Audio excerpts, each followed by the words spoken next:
నమస్తే అండి, welcome to tree media.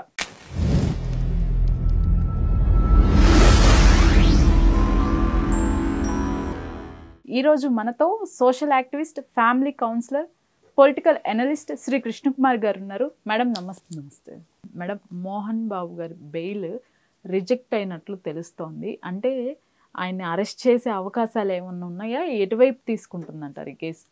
ఇది తండ్రి కొడుకులు తగాదాగా మొదలయ్యి తర్వాత కూతురు వచ్చి అయినా పరిష్కారం కాకపోతే కూతురు వెళ్ళిపోయి తర్వాత పెద్ద కొడుకు వచ్చి కాస్త అగ్నికి ఆజ్యం పోసి రెచ్చగొట్టే మాటలు వ్యాఖ్యానాలు చేసి ఇలా పరస్పరం దూషించుకుని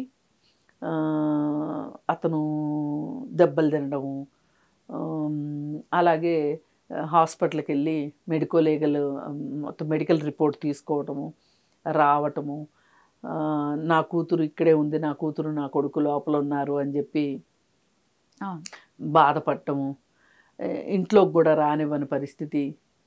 ఇంక ఇట్లా అసలు ఒకటి కాదు రెండు కాదు రకరకాల అంశాలు అందులోకి వెళ్ళిపోతే ఇక ఒకానొక సందర్భంలో మనోజ్ బయట నుంచి ఇంటికి వెళ్ళేటప్పుడు ఆ గేట్లు తీయకపోయేసరికి ఇలా గేట్లు తీయొద్దు అనే ప్లాన్ కూడా ఒక రకంగా విష్ణుదే అయ్యి ఉండాలి. ఎందుకంటే విష్ణు మాత్రమే ఇట్లాంటి ప్లాన్లు వేయగలడు. మోహన్ బాబు ఆయన ఆవేశంలో ఆయన ఉంటాడు తప్పితే ఇలాంటి ప్లాన్లు నక్కజిత్తుల ప్లాన్లు వేయటం మోహన్ బాబు చేత కాదు. ఆయన ఏదన్నా సరే ఫేస్ టు ఫేస్ తేల్చుకుంటాడు. విష్ణు అసలు ఇంట్లోకి రానివ్వద్దు అంటే ఇతను రెబల్ అవుతాడనే సంగతి తెలుసు విష్ణుకి. మనోజు ఇక ఇతను గేట్లు బద్దలు కొట్టుకొని లోపలికి వెళ్ళటం, ఈయన బౌన్సర్లు ఈయనకి, మోహన్ బాబు బౌన్సర్లు మోహన్ బాబుకి, మళ్ళీ ఓ పక్కన బౌన్సర్ లాంటి ఇంకొక వ్యవస్థ ఈ మీడియా వాళ్ళు వెళ్ళటం. ఇప్పుడు అక్కడ మోహన్ బాబుకి చూడగానే కనిపించింది ఏంటంటే ఓ పక్క బౌన్సర్లు మనోజు, ఇంకో పక్క మీడియా వాళ్ళు, వీళ్ళందరూ ఒకేసారి రావటం. అందుకే నేను ఆ మాట అన్నా బౌన్సర్లు లాంటి అని. ఆయనకి చూస్తే సడన్గా చూస్తే ఎవరికైనా అంతే అనిపిస్తుంది. వచ్చేసరికి ఇక ఆయన బౌన్సర్లను ఏమీ చేయలేక, మనోజ్ని ఏమీ చేయలేక వీళ్ళు అదే టైంలో కరెక్ట్గా కళ్ళల్లో జిల్లేడు పాలు పోసినట్టు మైక్ పెట్టేసరికి ఆ మైక్ లాక్కొని కొట్టడం ఇవన్నీ మనకు తెలిసిందే. సరే ఆయనకి బాగా కోపం తగ్గి తత్వం బోధపడేసరికి పరిస్థితులు బాగా విషమించి జర్నలిస్ట్ సంఘాల వాళ్ళు వీళ్ళ మాటలు వీళ్ళు మాట్లాడడం, వీళ్ళు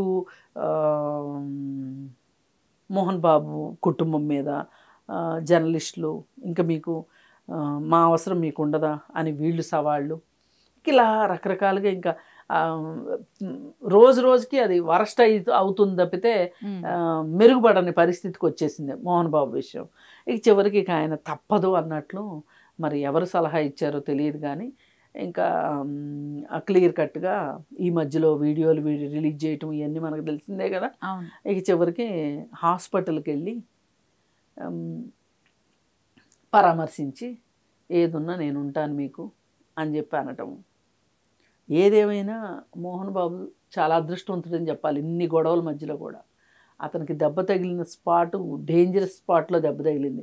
ఇంకొంచెం కింద కనుక తగిలిన్నట్లయితే నవరగంత అంటారు ఈ ప్లేస్ని, ఇక్కడ తగిలితే చాలా సీరియస్ అవుతుంది, ప్రాణం టక్కామని పోతుంది. ఆ అంచులో తగిలింది అతనికి దెబ్బ. అక్కడ ఏదో అల్యూమినియం ప్లేట్ అది వేశారన్నారు. ఏదైనా ఇలా జరిగేసరికి వెళ్ళి పరామర్శించాడు. ఈయన ఏమనుకున్నాడంటే పరామర్శించేసరికి కేసు కొంచెం వీక్ అవుతుంది అని అనుకున్నాడు. కానీ వీక్ అవ్వకపోగా ఈయన చేసిన పొరపాటు ఏంటంటే ఈయన వాళ్ళు నోటీస్ పంపించినప్పుడు విచారణకి వెళ్ళాలి. వెళ్లకుండా ఈయన బెయిల్ కోసం ప్రయత్నం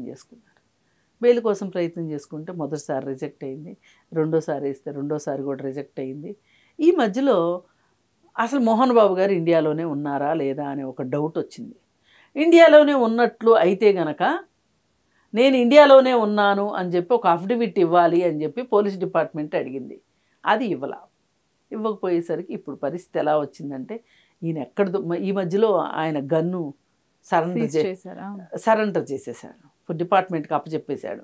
ఎందుకంటే ఆయన దగ్గర ఈ గన్ను ఉండటం అంత మంచిది కాదు అని చెప్పి అదేదో ఒక ప్రమాదం కావచ్చు అనే ఉద్దేశంతో ఇచ్చారు. ఇలా జరిగింది మొత్తం స్టోరీ, ఈ విధంగా అయ్యింది.